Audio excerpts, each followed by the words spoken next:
and good afternoon, everyone. Nice to be back for myself, I know. Welcome, councillors, and Happy New Year to all. Good to see you. And yeah, lovely to be here on a beautiful Taupo day. Couldn't get it much better. So I'll just ask Councillor Kingi if he would mind just giving us a blessing for this afternoon's proceedings, please, Councillor Kingi. Oh, thank you, Worship. Whakataka te hau ki te uru, whakataka te hau ki te tonga. Kia mā kina kina ki uta, kia mā taratara ki tai. E hi ake ana te a tākura, he tio, he hoka, he hauhu, haumi e, hui e, tai. Thank you, Councillor Kingi. Now, there's no apologies, so we're all good there. Paul Conklin. So I'm going to vacate the chair for this extraordinary meeting, and Deputy Mayor Rosie, for the purpose of continuity, will act as chairperson for today. But obviously I'm back and had the clearance from my surgeon, so I'm here to contribute as well. So this is permitted by our standing orders, SO 13.1. So I'll just vacate to Councillor Deputy Mayor Rosie Harvey. Thank you, Rosie. Thank you, David. Can everyone hear me? Yes. Fantastic. Big welcome back, David. It's wonderful to see you back in great health, and we're really excited that you're feeling so well. So, and thank you for coming today. And look, we look forward to your input, obviously, if you have some points to add. But firstly, welcome to everyone today to this extraordinary council meeting. Thank you for all attending. Hopefully we've got everyone in, and obviously if you can't hear from time to time, please bear with us, but we do have to try and listen and try and take part and make sure we take the very best advice. So we welcome you all, and once again thank you all for making the time to come today. Firstly, do we have any apologies? No, that's fine. Okay, any conflicts of interest? None of those? Absolutely fantastic. Okay, well we're on to item 3.1, the long-term plan amendment and the direction for the consultation document. Welcome, Philip King. So, Madam Chair, I'll probably just kick off with a few words of setting, really, putting the setting of where we've come from. So, for councillors, you'll remember that this has been a conversation that we've been having for the last several years, the last 2 or 3 years. It actually started off with a conversation around our Lake Terrace office and what we would do there in terms of either a refurb or a rebuild. You'll remember back at the annual plan at that point, the community gave you a very clear steer not to rebuild on that site at that time. And so that sent us back to the drawing board a little bit, where we then reassessed where else an office could be placed in the town centre. At that point in time, there was a discussion around potentially being able to maximise the current Great Lakes Centre museum area. So that led us down the path of preparing a master plan for that site. You've been working on that for the last 12 months with our consultants and advisors, and you now have a adopted master plan sitting there in draft form waiting for this decision. However, obviously that's not the only option in front of you. You've gone through and identified out 4 options for consideration, essentially being number 1, leasing, either in the current status quo or in a new building that a developer may build and lease to the council. The second is obviously the Lake Terrace site that I've just spoken about. The third is the Tūwhare Tor Street car park site immediately fronting Tūwhare Tor Street by Plateau Restaurant, I guess. And the fourth being that master plan process. So where you're at now is that as officers we need to get a steer from you as to which of those 4 options is your preferred option for us to then go away and prepare a consultation document for a draft long-term plan amendment. So today isn't the final decision. Today is simply about you saying our preferred option, and therefore the one that you wish us to prepare the numbers for is whatever that option happens to be. So from here, officers will go away, prepare that consultation document. It will come back to you for approval. Obviously there will be a lot of detail in there, information in the document, both around the finances but around the words and giving a effect to what you've talked about today. And from there, it'll be open for a public consultation process. So that is when the public will be able to consider all of the different options, the same information that you've seen, and provide their feedback to you as to which of those options they prefer. You have asked the question to date about, do you need to have a preferred option? Can you go out with those 4 options generically? The answer to that is that yes, you do need a preferred option. It is standard common practice for councils, and obviously all of our long-term plan documents require that. The main reason being is that we need to be able to run the numbers and run a long-term plan amendment so that the community knows if that's the option that it is, then this is the impact on rates and debt and things like that. So what I will do now is without further ado from me, is hand over to Philip, who's going to run through a number of questions that you've raised with us following the workshop that we had last week, and then obviously hand it over to you for your discussion and debate. Madam Chair, just before we do that, I'd like to thank you, Mr Green. I'd like to follow on to that. I requested at the last meeting that we inform the people as to reasons we have to have a preferred option, and if I can refer you to the Local Government Act 95A 3C, it's up 3D, and it reads, may be given the title of the local authority's choice, provided that the title and subtitle make reference to this being a consultation document for the proposed annual plan for the relevant year. And if you look up in the dictionary, and I'll use the word may to me means you may do something, but in fact may, an interpretation of a statute actually says to be allowed. So effectively, we're allowed to have that preferred option. So, Madam Chair, I'll probably defer to Nick Carroll, who's the expert on policy. So, Nick, I wonder if you come forward and you've done the work on this particular piece. And while Nick's getting comfortable, sorry, just a reminder to make sure to councillors, you all have your microphones on when you're speaking, and this meeting is being live streamed. Thank you. Welcome, Nick. Good afternoon, councillors and your worship. Good to see you back on board. The key section under the Local Government Act that you need to be looking at is Right at the microphone. Right. What was that? Right. The key section is 93D, which talks about the content of consultation documents for the amendment of a long-term plan. Essentially, as the Chief Executive has outlined, as a council, you need to put forward what an amendment is. That will include words describing what you're proposing to do, and it will include numbers which will indicate the budget implications of what you're proposing to do. To enable you to do that as a council, you need to select a preference. Now, that doesn't mean you can't go out with alternatives, which we'll describe in the consultation document, but it's imperative that you provide direction on that preference. Without that, we're not going to be able to draft the actual amendment document.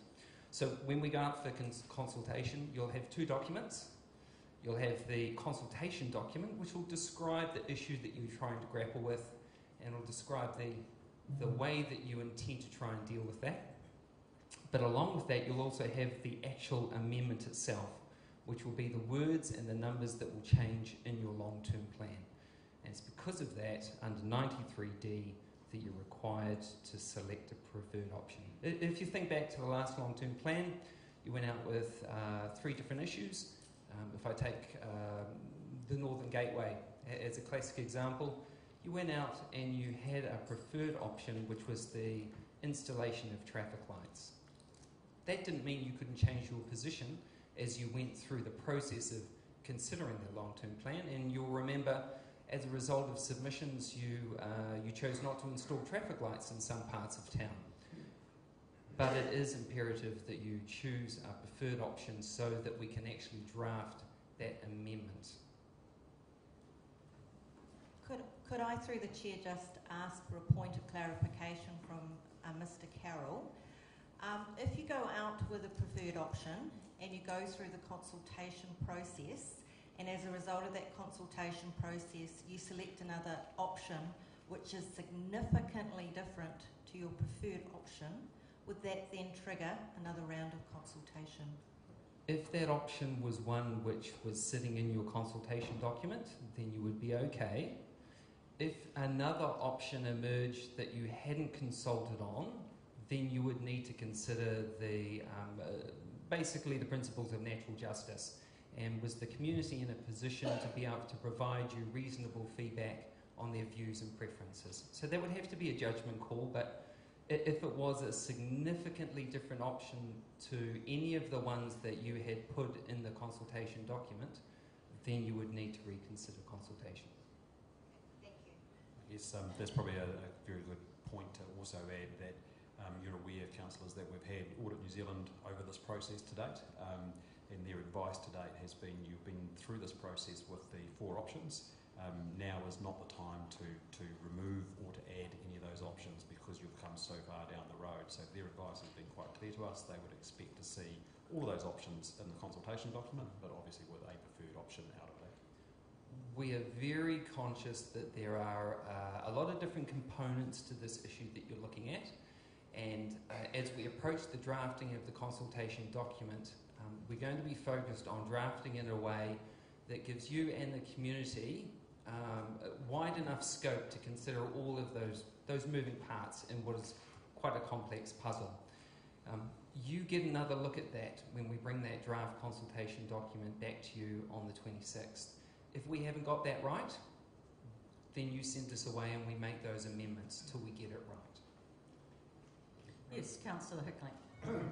So can we be assured that the 4 options will have sufficient detail, financially, whatever, to make a decision on? Because we're going out with a preferred option. Excuse me. So will all the other 3 options have the same information to make so everybody can make the right decision? Yes, they will. Okay, thank you. And I assume it doesn't happen until we're happy with it. Correct. The whole thing. Yeah. Any further queries? Okay. Up to you, Philip. Thank you.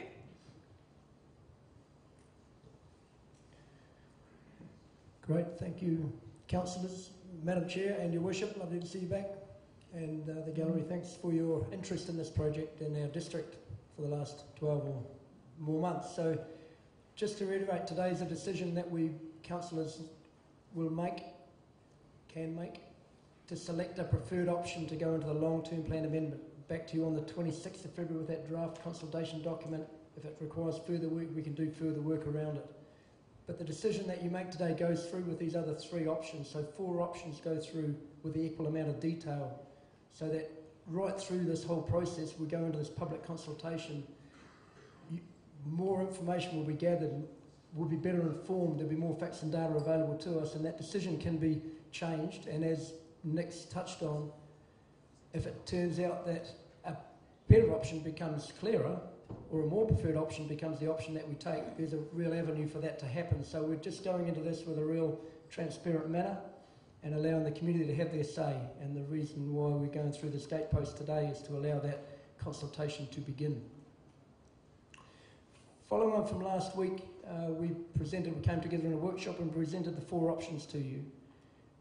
72 Lake Terrace and the Tongariro Domain are options that you were familiar with. 72 Lake Terrace because you heard about that 12 or 24 months ago, and almost all of 2018 was taken up with the Tongariro Domain option. 2 Wharetoa Street was presented to you, 61 to 67 2 Wharetoa Street was presented for the first time, and we talked about leasing.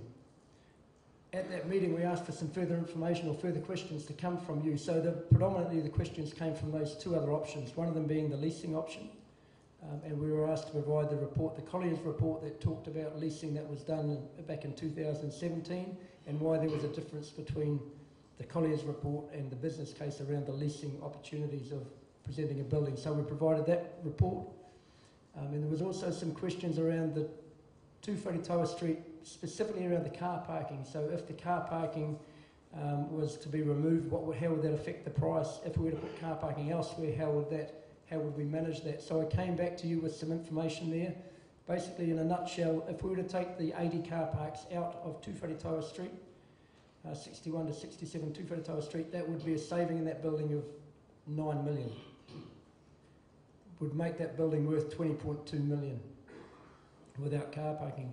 If we were to build on some land across the street on Xiu or one of those above ground, a 2-storey car park elsewhere that provided about 80 car parks, that too would cost $9 million with some facades and stuff to soften the building so it doesn't look too industrial.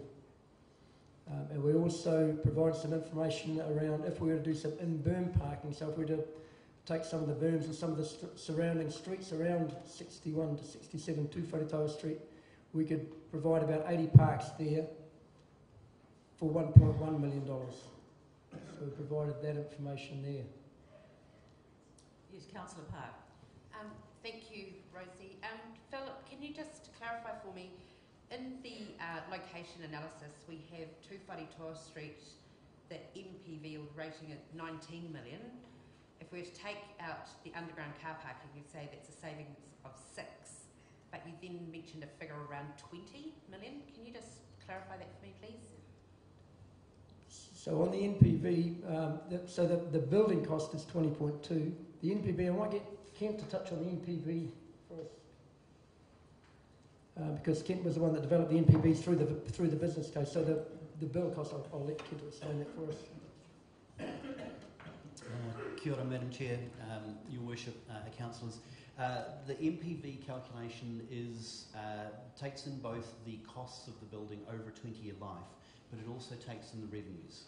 So Philip's entirely correct. The best way to look at this is in terms of construction cost for the purposes of that simple decision.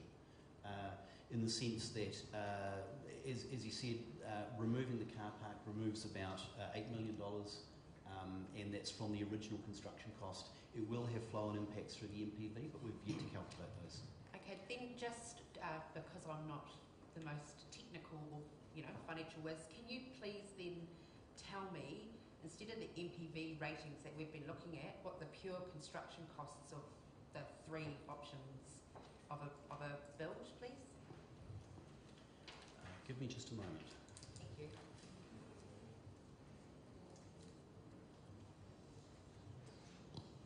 Madam Chair, while I do that, could I just follow on from Councillor Park, because it was noted in that letter on Friday, the difference. So if there's a difference between the 19, that suddenly takes 9 off, then it becomes 20. What about those other figures? Do they factor in the same thing? Are they different from what we were presented on the 5th? In a nutshell, to build a building on 2 Wharetoa Street or on 72 Lake Terrace or at the GLC Tongariro Domain is going to be around $20 million. Including what you were including explaining. Contingency, including professional fees, including an all-in cost, a healthy contingency, 20% contingency. So basically the building on its own, standalone, there's not much in it. Kent might have some better... Are we talking totally finished, fitted out, ready to go, landscaped?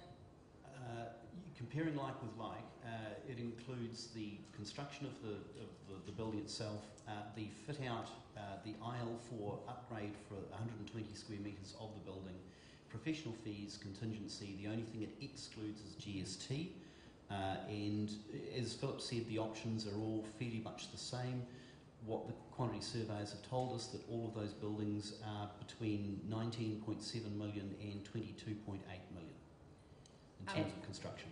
Sorry, just through the Chair, thanks for clarifying that, because even though I really appreciate the financial and synergistic analysis, I think that we should probably look at this from a cost perspective of construction, considering, it's ratepayers' money at the end of the day. Yes, Councillor Rankin. Can you confirm that the contingencies include rising building costs? The figures as they sit today do not include escalation over and above the CPI adjustments that are already in the long-term plan process. And the reason for that is because the long-term plan already includes, the council already makes provision for rising costs, and we didn't want to double count those for the purposes of the civic administration building. Thank you.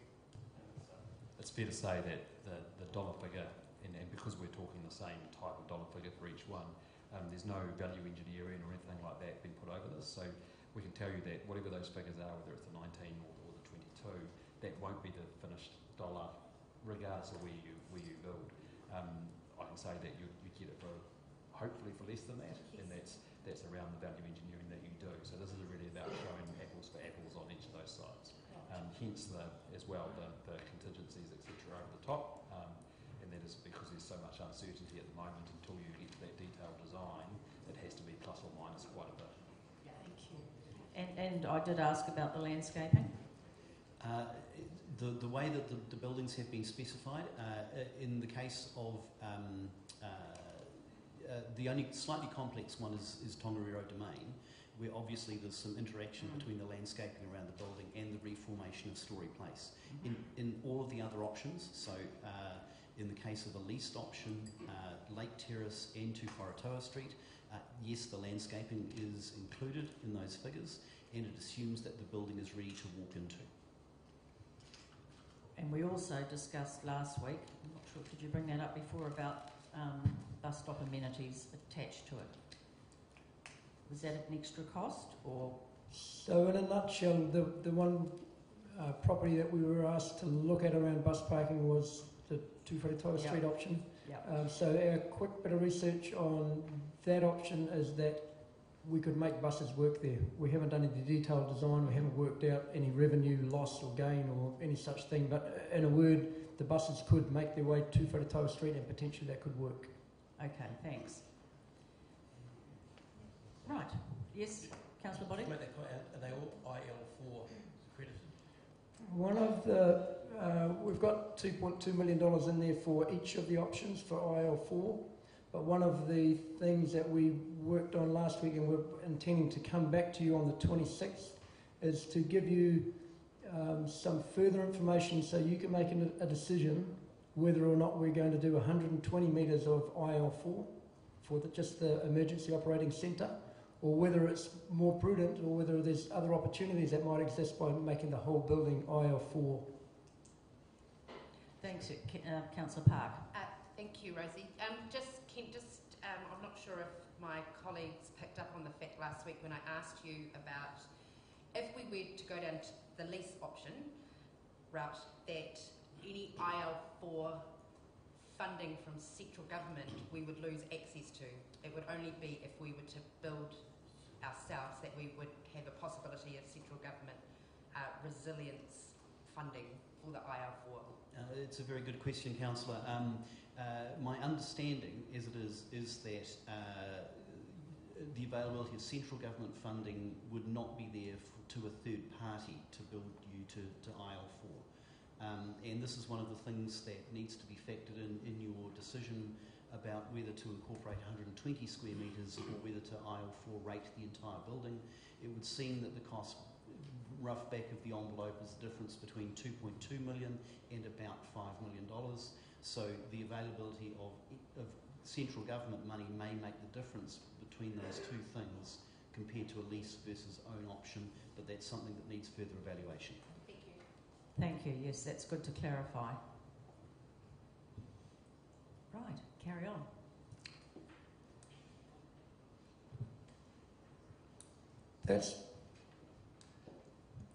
We now need to just debate the four options really and decide which of the four options you'd like to take through into the long-term plan, and whether it be one of the options with some things amended to it, or but which options we are going to take forward.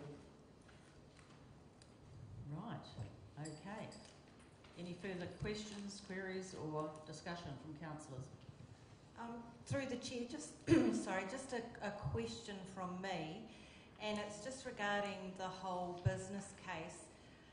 There was no weight or consideration given to the risks with the Tongariro Domain if we can't secure funding in the future for the other developments, and we just end up with a CAB building sitting in the middle of that domain. So I just wouldn't mind some discussion and thoughts on why that was excluded, because to me that's a risk. one of the things that we need to make a decision on today, that you need to provide us some advice that will come back to you, that will come through the draft consultation document, is that is a risk. And if we don't get the funding, how are we going to manage it? And it appears there's three ways of managing it, which is delay the process,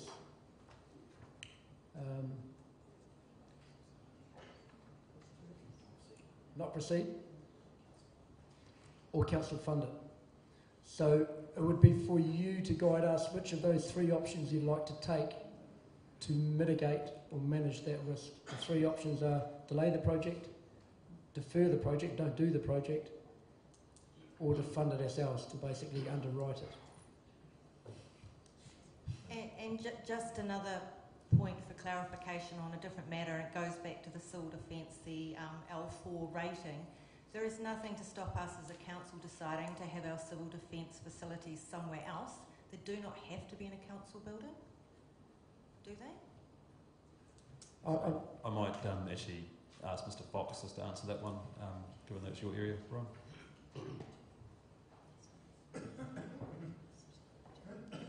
Good afternoon, councillors. Welcome back, Your Worship. You're quite right, councillor, they don't have to be in the facility. However, ideally, an EOC is substantially supported by council and its resources.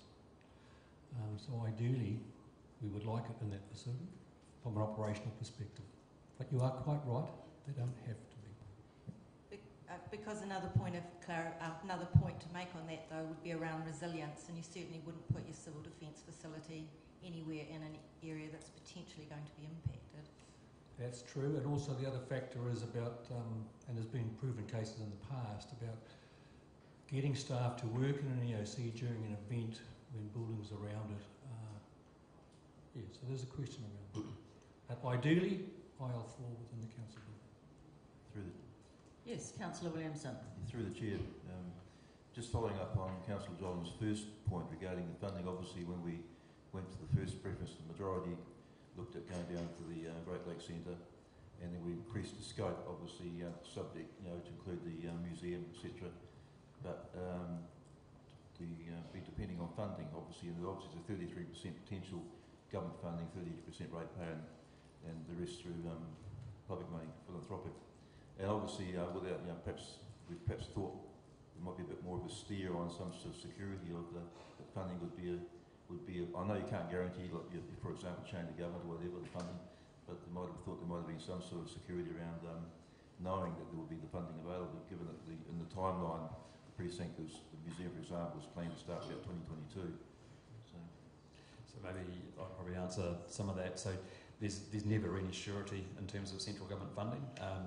The advice that you've had from Wayne Maxwell through this process has been that even without provincial growth funding available for museums as a standalone piece, the tried and true formula around the country is thirds. So third central government in various forms, third local government and third other. So that's what's happened for the creation of every museum that for all time that's in New Zealand. So we don't see any reason why we wouldn't be in the same situation here. It's for the other enabling works around that which there is uncertainty, and there always will be until you are successful or otherwise in an application.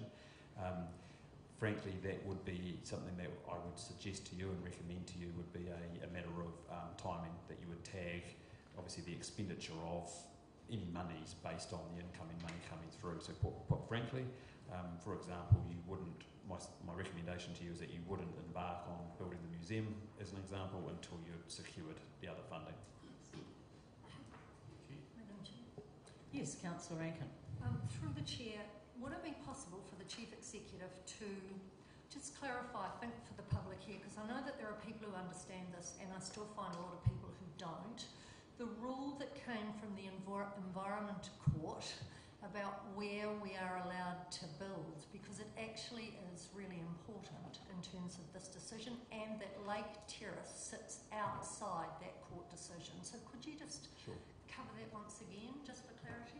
Sure. So yes, the Environment Court, and it was a contested hearing in the Environment Court. The Environment Court judge and commissioners ruled that any office activity over a certain threshold, which sits at about 3 staff, something.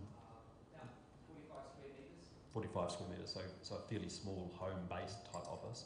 Any other office activity must be within the town centre boundaries, CBD. And that was, as a contested hearing after the court heard evidence from economists, town planners, urban designers, etc., based on the fact that for a town centre to function, that it needs all sorts of activities, and offices is a key component of that.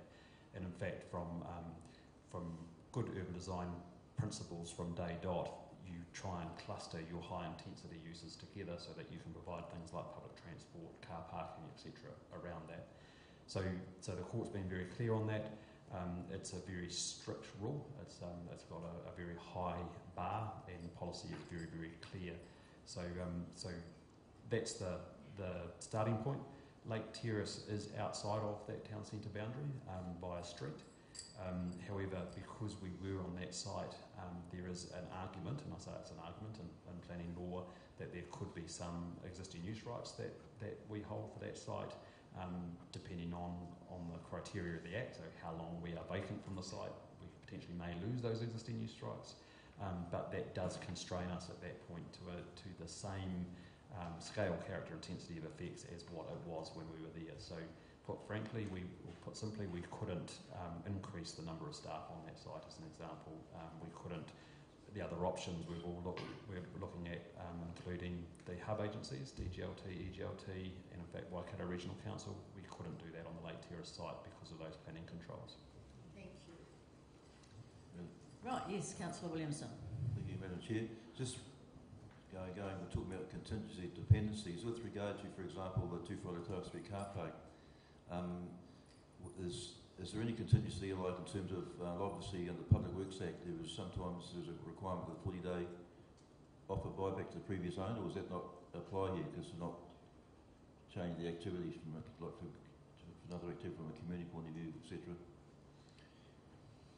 We've done some initial work on that. We've got a bit further work to do. If that becomes the preferred site, we'll just ramp it up a little bit. But at the outset, it looks like we are permitted to build a building there, and that we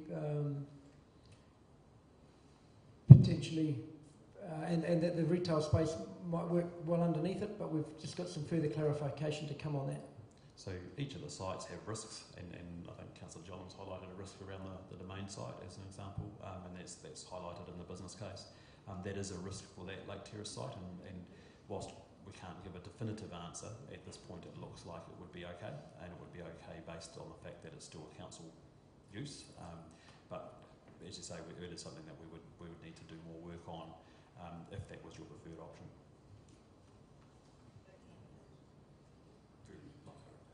And for just clarification, Mr Green mentioned the business case. Now, is that the strategic assessment we got by that company, Habilis, or however you say it? We had a strategic assessment, but it wasn't named a business plan. Thank you, Councillor. That's actually the document that was presented to you last Tuesday that we walked through together. So that's the full length of the business case. This one? Yes, that one. The strategic assessment that you had before Christmas was an early draft of the first part of that document. I'm having a little bit of difficulty because there was very little costings done. If you go through the document we had on Tuesday, which I've got here, and even which Councillor Park raised the questions of the figures given as to why discard fees were referred, those figures don't seem to be exactly what we're discussing now. And if you go through these individual pages, it talks about travel, it talks about a whole host of things, but nothing in-depth business plan, which means money spending. So I don't know why we're referring to it as a business plan, but I may well be wrong, sorry. There's both the capital costs and the operational costs are fully cash flowed in the latter part of the document. Yeah, that detail is there. However, I should probably note that the purpose of the business case is as an aid to decision making. It doesn't have the financial detail that you would have, for instance, in the long-term plan amendment, simply because of the nature of the document. So in Treasury's standard for the Better Business Case methodology, yes, BBC, the level of detail we have there, Treasury view as being that's the right level of detail to enable decisions to be made without kind of deluging too much financial information, which should come in later parts of the process. Yeah, thank you. Any further queries, questions on any of the options? Do we want to go through them again? Does anyone have any comment on where they'd like to move from here? Yes, Councillor Hart. Sorry. Oh, sorry, Roseanne, I'm Sure. Look, just through the chair, maybe to get the ball rolling, maybe I could propose an option, and then we could go from there. Should we do that? Yeah, thank you. All right. Okay. All right. I'll bite the bullet then, shall I? Okay. I'm proposing option 1, which is a long-term lease of a civic admin building in the town centre. My rationale for proposing that option, I just would like you to bear with me for a couple of minutes, is I'm in favour of this option because having reviewed the papers, I think it frees up capital for more community-focused works and will help us reduce debt. And I think it gives us the flexibility and the agility that we're going to need to meet the future demands, not only of what we need to do as a council, but also future working environments. And if we look at the statistics and what's happening around New Zealand, many government departments and indeed councils are looking at lease options. I think also too, a very important point, it provides us with certainty around our annual operating costs. And I think focus on that is really important when we have many other strategic issues coming up on the horizon in the future. We've got issues around water and what we're going to do, and we're going to need to significantly invest in that area. We've got global market trends we need to take into consideration, which are raising the cost of debt and also raising costs for us, such as insurance. And if we lease, the maintenance and development costs and risks are going to sit with our landlord. And I still think we can achieve through design an outcome that supports what the community needs to connect with the council and can still support a positive culture for our staff, because we have a responsibility to them as well. And I think when you review the advantages and disadvantages of leasing and the risks that are there, I think they still favour a leasing option. And I just wanted to speak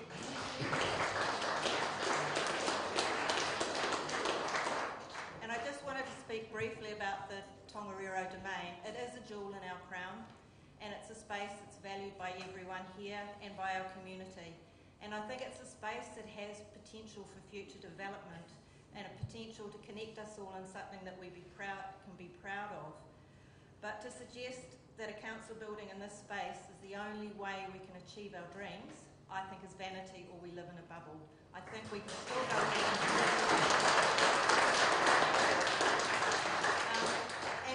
and just lastly, the business case before us, and this was a key factor in my decision, it stops short on analysing the feasibility of where we go to after we've built the COB building, and we run the risk of just stopping there. And I think the disadvantages of some of the other respective options are based largely on opinion, and sometimes we're not comparing apples with apples. When you look at 2 Wharetau Street and you start talking about costs, there's car parking in 2 Wharetau Street, there's no car parking on Tongariro Domain, so we're not comparing apples with apples. So just to get this discussion going, I would like to propose option 1 as our preferred option. Do I have a seconder, please? Yeah, thank you, Madam Chair. I'd like to second that and congratulate Councillor Harvey on what she has just said. It's an interesting... I can't keep my eyes off of you. Councillor Jolins. I'd like to just take into account that I've written just a couple of comments down here. There's an old saying that things change. I remember back in 1981 I was in Massachusetts and I had the chance to go and visit a computer company. I think the computer was about half the size of this room, and now we can fit them on your wristwatch, so things change. The interesting part also, when we talk about work and the work environment and the size of buildings that we need, it was in the turn of the, I think it was 1900 and something or 1800 something, they went from a 60-hour week to a 40-hour week. Then recently a company in the UK dropped down to a 32-hour week and had a 20% increase in productivity. And I read an article from Forbes back, it was dated February 18, 2018, where there was an interesting article on working from home. And I firmly believe, and the Becker report supports it when it's equal in regards to lease or own, I firmly believe that leasing gives us flexibility. It gives us flexibility for the person who wants to put us in the building. It gives us the flexibility to make a decision whether we stay or not. And I think that's something we have to remember. Bricks and mortars are bricks and mortars, but there's better ways of doing things. So I really would like to second that particular resolution. Thank you.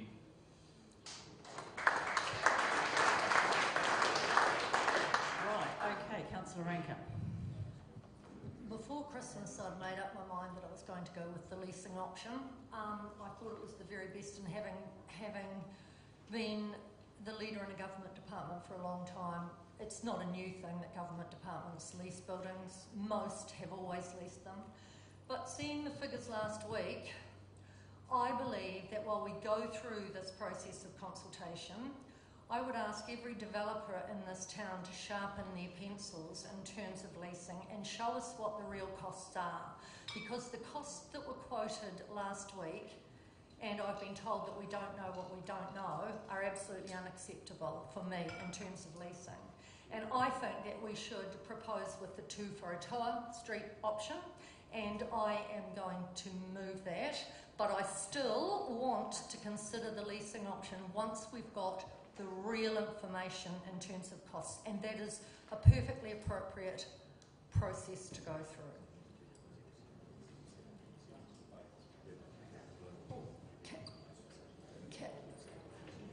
Can I just add that it's nothing to do with vanity, it's about the future and the prosperity of this district. Thank you, Councillor Rankin. Just as far as procedure goes, we've had a mover and a seconder for the leasing option. So we now have to debate that. So thank you, Councillor Park. Yes, thank you, Deputy Mayor. Whilst I think that a long-term lease option is a very strong contender, I am thinking along the same lines as Councillor Rankin in that Tū Wharetoa Street should be our preferred option. Well, it was actually my preferred option from the start, but being a team player, democracy was that we look at the cultural precinct project, and I've been happy to be open-minded about that and look at it. I feel that Tū Wharetoa Street would offer the best site, and it could also solve our bus stop facility issues. I do believe that we don't need to have 2 levels of underground car park. I believe that going with the in-berm car parks for a much cheaper cost is the way to go. I also I know it's down in the detail, but I'm not quite sure whether we need to be in the retail space. I've got no problems with a cafe, but I don't think we should be landlords to private retail. While I appreciate the synergies of the precinct project, I just feel that the council administration building is a small part in a small jigsaw piece in a rather large and expensive puzzle, and it doesn't sit well with me that we could actually build a council building and it stands alone, because my intention when we looked at the cultural precinct was that we build a big gorgeous building that houses the arts and the museum and everything else with some offices in it. Not a standalone council building which will then be bridged by an atrium to a museum and da-da-da-da-da. I'm also very uneasy about committing future councils out to 2025, 2026, when we've got so many unknowns. What central government is going to do with the Three Waters, what Tū Wharetoa want to do with their own money once their treaty settlement claim has been arrived at. And I also think that I would rather see Provincial Growth Fund money going into the redevelopment of our airport and giving more weight to our district economic strengthening strategy around our 6 catalyst projects, which include the southern end of the lake. I would also don't think that Lake Terrace is an option at this point. I think that it could be sold and that money used to go into whatever we decide to do. I do note also that currently there are 2 car dealership businesses that probably take up 15 to 20 all-day car parks every weekday with display displaying vehicles, and I think one even has an EV charging station on an all-day ratepayer car park, but anyway.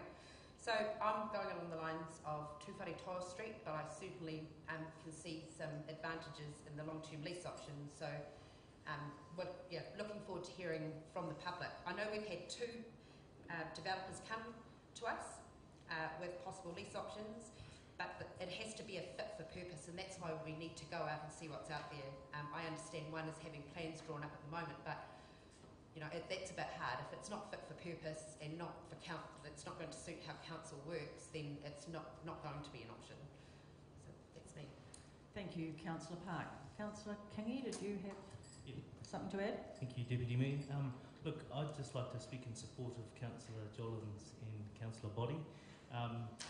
I suppose at the start of this process, as we've been walked through the various options, I don't mind putting my hand up and admitting that the cultural precinct and the domain certainly appealed to me.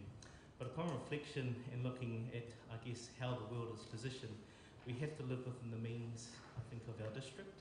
And I was one of the councillors that was fortunate enough to go on a tiki tour around the countryside to look at various different options, and that's why I was supportive of that initial, I guess, thinking around the precinct and the CAB being there.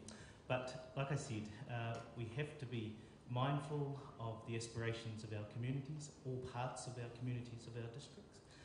It's no secret about the members from my end of the lake in terms of some of the aspirations. So I'm concerned about the fact that we need to be thinking about the big picture and how this impacts on our entire district. And so looking for a solution or an option that gives us some ability to move, I think, is a prudent thing. So I'm just speaking in support of my fellow councillors. Thank you. Madam Chair. Thank you. Councillor Williamson. Thank you very much. I'm sort of following up from Councillor Angus and Councillor Parks. Obviously, a long-term option to lease is still out there, but I couldn't personally offer it as my preferred option at the moment. So I saw a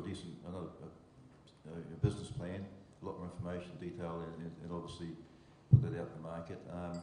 The other question I ask is, to me, owning a building is an investment, an asset. In 20 years' time, okay, the nature of local government can change. There's going to be still plenty of demand in the town for commercial and retail space, so that could be accommodated if it was designed smartly. So on that basis, and having got right from the very start, I had a preference for the cultural precinct, but I have also, on reflection, I think probably it's the option Tūwhare Toa Street car park, notwithstanding the debate around the underground car park, etc. the cost. Community has by and large accepted that the administration building, we need a new administration building. It's totally inadequate and satisfying what's happening at the moment with the culture and the way the communication with the community. So on that basis, I wouldn't support the lease option as my preferred option at this stage. I would prefer I'd go Tūwhare Toa Street car park. Thank you, Councillor Williamson. Yes, Councillor Stewart. I would like to support the Tūwhare Toa park option without the parking underneath. I totally tatoka to what Councillor Williams has been saying. And sorry, I would like to support the Tūwhare Toa option. The leasing option, I think, yes, I'd like to hear what's out there, but at the moment, I would like to prefer tautoka to what Councillor Williams has been saying, and Councillor Rankin and Councillor Park, and Tūwhare Toa Street would be my preferred option at this point. Councillor Truman. Okay, so I'm going to go different. We all represent different sectors of the community, and I see huge. Sorry, is that better? So we all represent different sectors of the community, and I see huge value in building a wonderful museum which has some offices in it. Now, the offices, whether they're going to be built, is basically overlooking the police station area. Hopefully, so it's going to activate that area, and from a Mangakino perspective, if we have people visit our area, they come to Taupo for the day. It's a day out, and if it's going to activate and vitalise a museum and help keep it vibrant and successful, then I'm all for supporting that. I think we have one opportunity to spend a great deal of money that's going to be for the whole district, and I would prefer to go to visit offices that were part of a museum and part of a vibrant centre than go to offices that were just in town. I just see it's an opportunity to activate the area, and I'm fully in support of it. So yeah, that's where I stand at this stage. Thank you, Councillor Truman. Any further comments? Just through Madam Chair, I guess if we're going to put it to vote, I just wanted to say in support of leasing, and I agree with Councillor Rankin, I think the pencils need to be sharpened on the leasing, but that's the whole point of this process. And we did have that report done by Colliers and Becker about the financial options back in 2017, and they did break even, and I have reconciled that with this document, and there is some room to move there. Leasing is really just a model going forward. It's whether council owns a building or whether we lease. And so I'm saying I think leasing is a better option. That doesn't preclude ever looking at sites like Taupo or realising some of our design dreams, but it's about the model that we apply for that building, which is why I'm proposing that lease option as a preferred option. Thank you. Right, so, yes, Councillor Boddick? No? Just Fiddling? Okay, so we have a mover and a seconder for the option to lease. So, all those... Anyone else want to speak? Sorry? Yeah, I was getting there. So, all those in favour of that option to lease? 3. Against? So that motion has failed. Very, very close, it will be noted. So do we have an alternative motion? And just to be clear, obviously there are various opinions. Please be once again very aware that whatever our preferred option is today, we are still open to the other options and more information. There is nothing determined about anything. So I want to make that very clear. We have very open minds. So do we have another motion, please?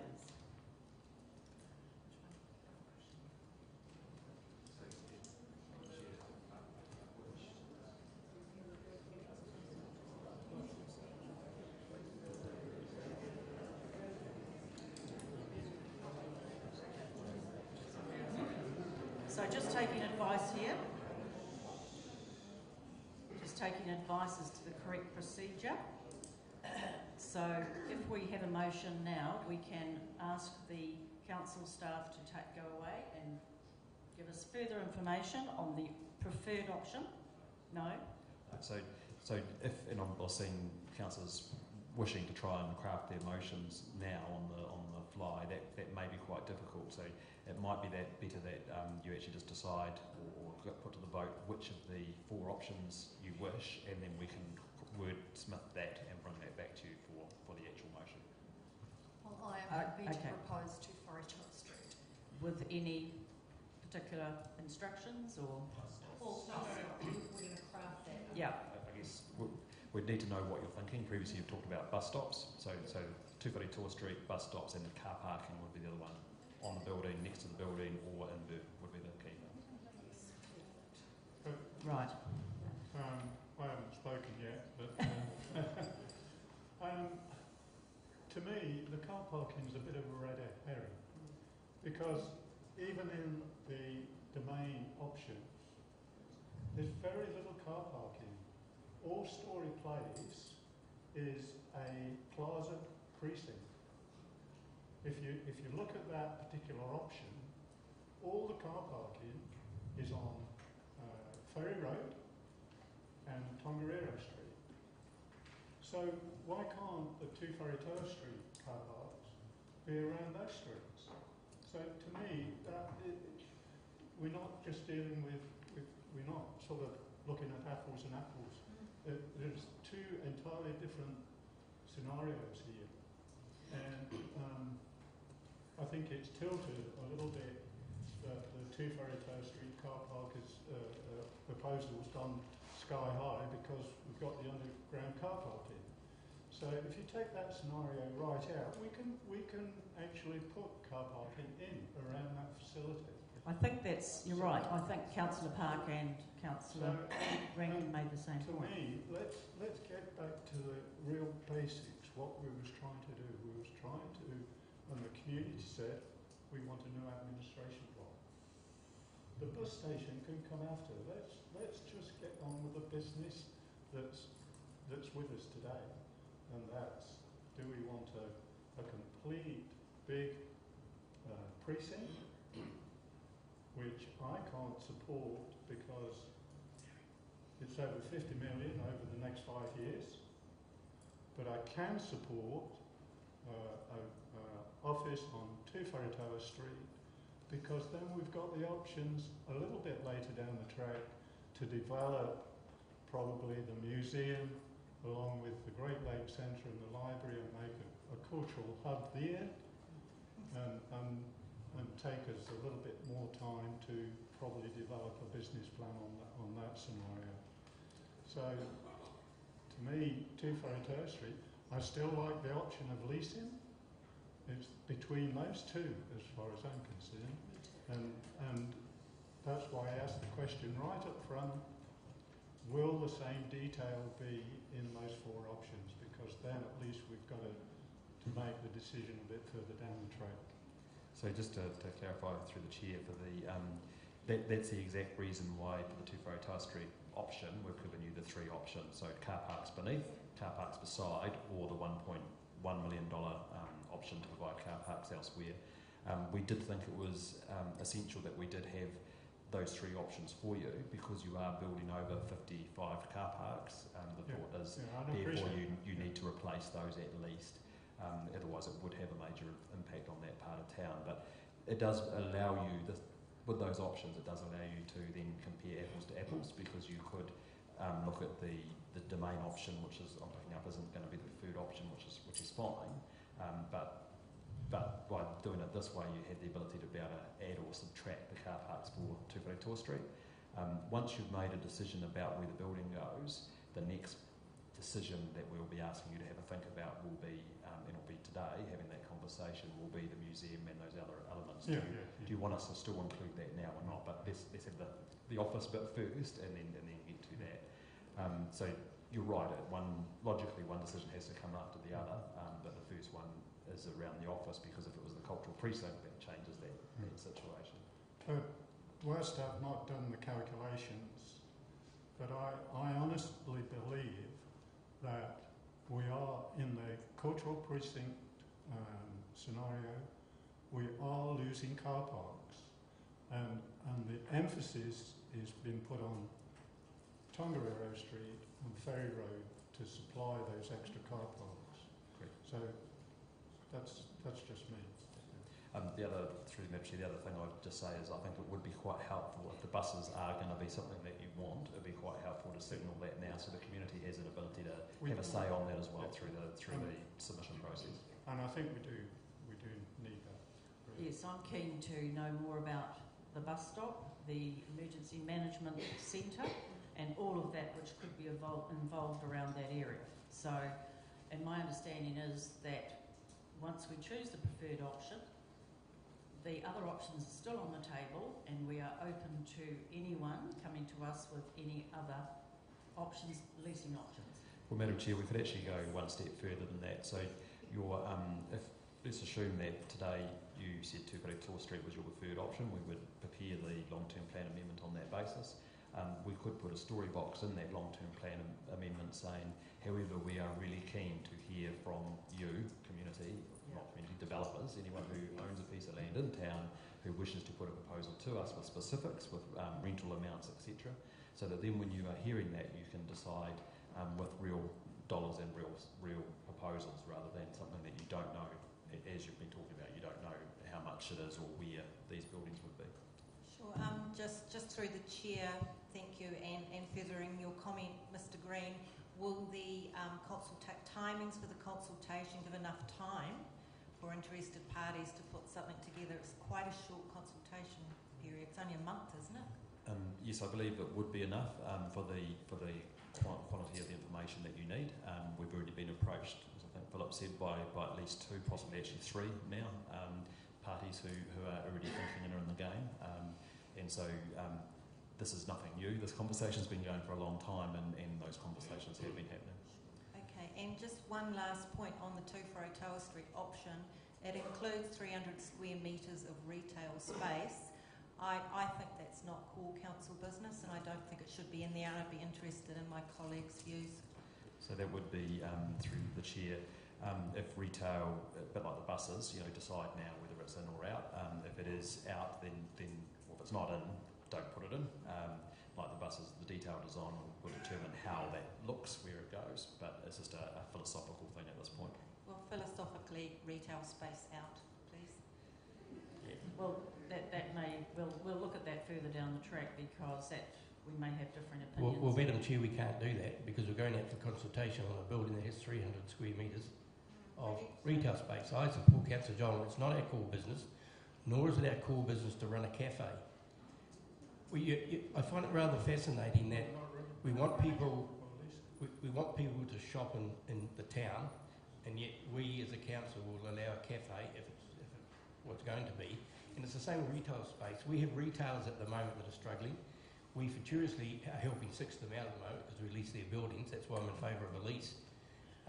So I think if we're going out for consultation, the other one is, what information do we have in regards of the bus? Because every meeting I've been to, I said, who has gone to Intercity and asked, what is your preferred method of parking in Taupo? I haven't heard back. And that's of concern. It's all very well to say, this is what we could or couldn't do. The bus station could be private enterprise. But are we factoring that in? Hasn't that been debated in the past at the bus companies? It has, and that's how we ended up with Tongariro Street, and acknowledging that was a suboptimal position. So it was either, at that time, it was either there or Wairake BP were going to be the 2 options. So the advice that we've given to you is that the 2 Whareroa Street car park site could accommodate the buses. They will go, as long as it's within the town centre, they will go where we put the station. It was the advice they gave to us with Tongariro Street. But they weren't willing to pay for it. Thank you, Mr. Green. I think that was about 3 years ago, and it was them that pulled out of Gascoigne Street by not paying. And that's what I'm saying. I would have asked for an up-to-date. Mr. Jones, General Manager of whatever, has said we were prepared to. We haven't had that. And I think if we're going to consultate, we need that sort of information to go to the people on.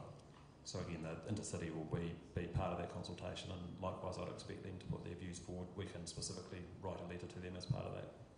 Thank you. Madam Chair. Yes, Councillor Rankin. To ensure the leasing options we might receive are as realistic as possible, is there someone that those developers can talk to about our needs? Because it's all very well to get some proposals. If they are inappropriate for our needs, then we're back to square one, or we miss a huge opportunity. Yep. So are we able to guide anyone who's interested through that process for leasing? So what we need to do, and we haven't done too much work on this to date because this is the conversation you're having just now, but what we need to do is design a process which covers as many of the bases as possible. As you say, making sure that the requirements are quite clear, so that whatever proposal is there is something that is suitable for our needs. But likewise is something which from a procurement process is open and transparent, and is you start getting into difficulties around procurement and tenders and RFIs and stuff like that. So we do need some time to be able to design a process around that for you, but that's pretty simple to do. We just need some time as officers to go away and do that. That won't and shouldn't and won't affect the philosophical discussion, which will be, this is our preferred option, but we still want to hear this stuff. Thank you. Sorry, Councillor Williamson. Through the Chair, Madam Chair, I don't understand why there's so much preciousness around about retailing, for example. If it was it's an income, but also more importantly, with the mobile nature of industry and business now, a cafe, for example, if it was 2 Whareroa Street, could be a workplace, a workstation to mix with staff, community, and so I just feel it's a little bit sort of narrow-minded to sort of exclude that model. Yes, and like in a business world, a cafe in that area, if we were accommodating buses, would surely be very useful. And it would not be run as a council operation. It would be surely leased out, one would assume, to a possible current operator. So there's all those sorts of opportunities.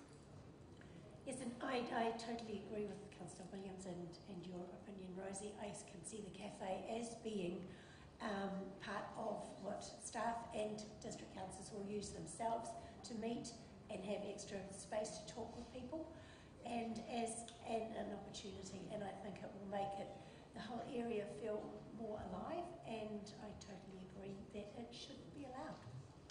Any further comments? Do I have a mover for your move? No? Thank you, Councillor Rankin, and seconded by Councillor Stewart. All those in favour by exploring the opportunities on 2 Wharetoa Street, raise their hands. All those against? The motion is carried. So, from here? I think maybe if we can just adjourn the meeting, we can go away and pull together some correct motions and bring those back to you to make sure that we've captured what it is that you want. But what I'm hearing is we need to prepare a motion for 2 Wharetoa Street with bus parking attached, with basement parking removed, with in-berm parking provided for $1.1 million. Correct. The question that we don't know yet, Philip, is the museum and other stuff, whether that's still on the cards and what that looks like. Yeah, so we'll come back to you around the IL4 later on, so there'll be another motion that will pass, will be the IL4, further information by the 26th. And I guess the next debate we should have is, now we're building on 2 Wharetoa Street. Well, that's the preferred option to take into long-term plan amendment. What do we do with the master plan work that we've done that's looked at Tongariro Domain, and will you like to instruct us as officers to go away and start to continue to explore that? Does the community want to fund a museum? So making that really clear. So you've given us your preference, which is great in terms of 2 Wharetoa Street, with some words around leasing. So we'll write the amendment around that.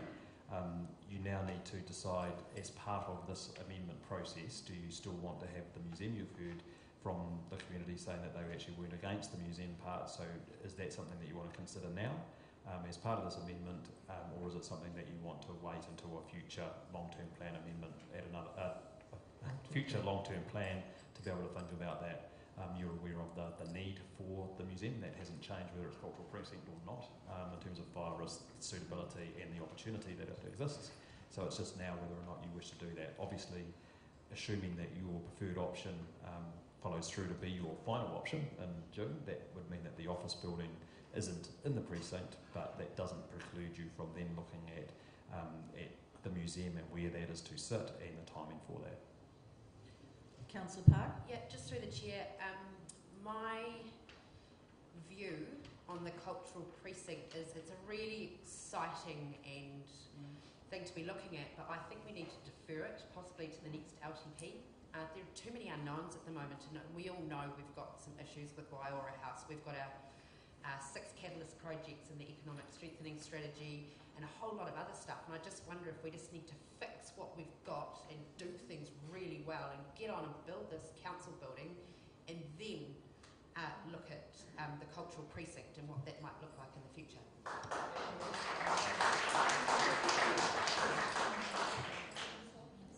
Thank you, Councillor Park. So, any further comments? Madam Chair, I may have missed something. This is an extraordinary meeting. Do we, as per the recommendation here, confirm number 2? That confirms the consultation document? So, Madam Chair, that's why we're just asking for a 5 or 10 minute adjournment, so officers can do some words to bring back to you. So, do we do that?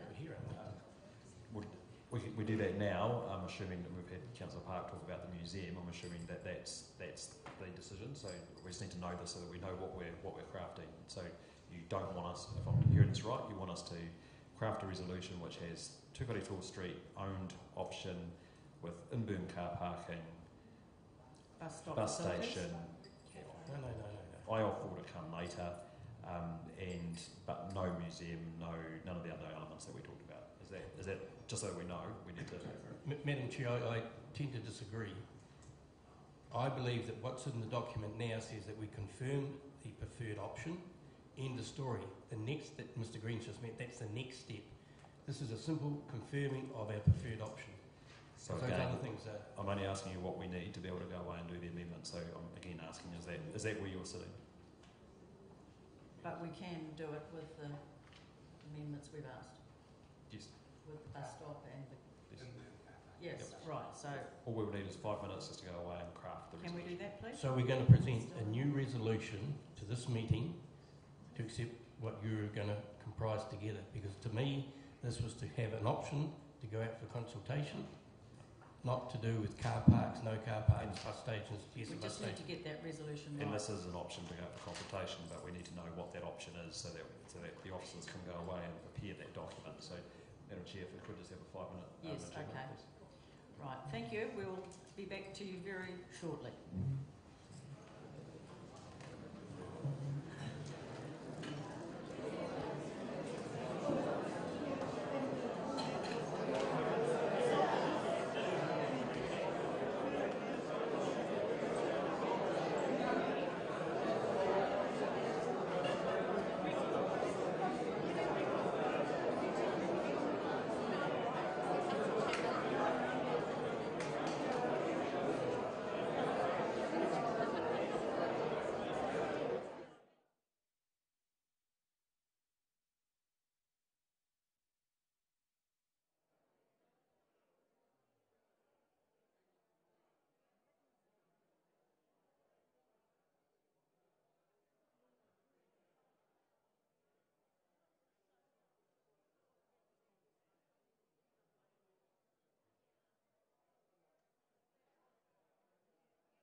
Okay, is this on? We're ready to just go through our motions. Thank you, Hadley. Okay, good afternoon, everyone. So just from a clarity perspective, we just need to make sure we step through this in the right order so we know what we're drafting for the LTP amendment. So you'll see on the board there, actually in the paper you had originally, there were two resolutions.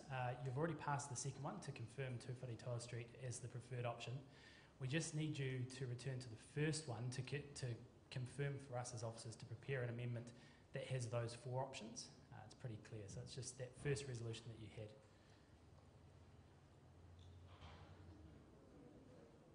That's as per the item you had. Yep.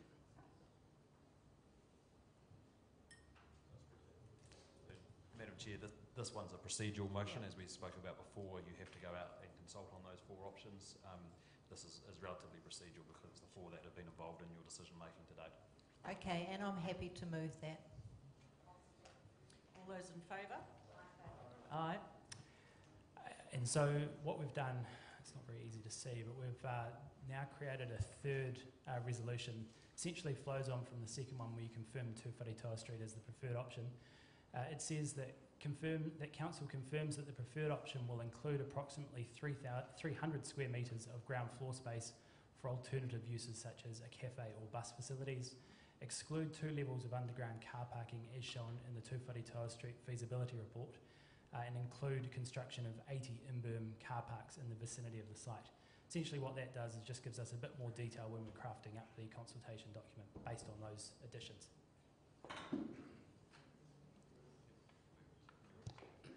So do we have a mover? Madam Chair, just going to make a comment, just clarify the excluding the 2 levels of underground car parking. I'm not saying I support it or not, I'm just saying whether this excluded now, when we go through with the actual the consultation and amendment for the long-term plan, can that be changed, or is it? So anybody can submit, and you might get submissions which say quite like the 2 Wharetoa Street option, but don't like how you're dealing with car parking. You could then change that view at that point. So it's not totally excluding it. It's essentially just like the preferred option. It's allowing us to create something based on something, but it doesn't preclude a further decision later on as a based on submissions. Right. Okay.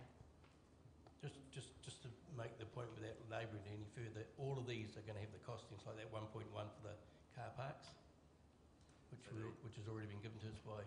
So the preferred option will include the 80 car parks, which is the 1.1. So that'll be in the costings for the preferred option. The others will be in the story box around the other 4 options. Yeah, Councillor. Madam Chair, just includes approximately 300 square metres of ground floor space for alternative use such as cafe and bus. Does that mean we're taking the retail out?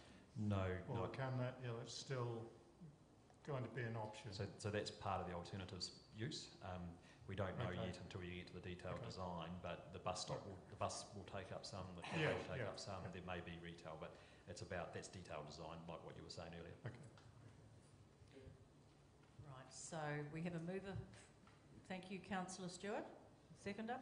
Thank you, Councillor Hickling. All those in favour? Aye. Against? Thank you. Okay, so that's carried. Right.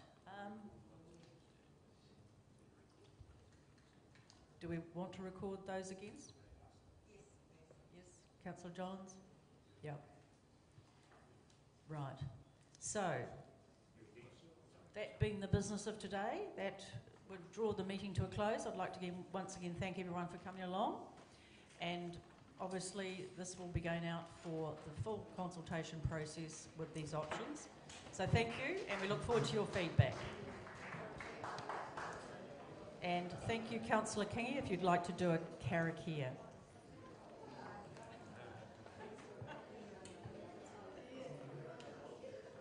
Thank you, people. Thank you, Madam Chair. Kia tau, kia tātou katoa, te ata whai o tātou āriki, ai hukaraiti, me te aroha, te atua, me te whiwhinga tahitanga ki te wairua tapu, ake ake, āmene. Thank you. Thank you. And thank you very much. Enjoy this lovely sunny day.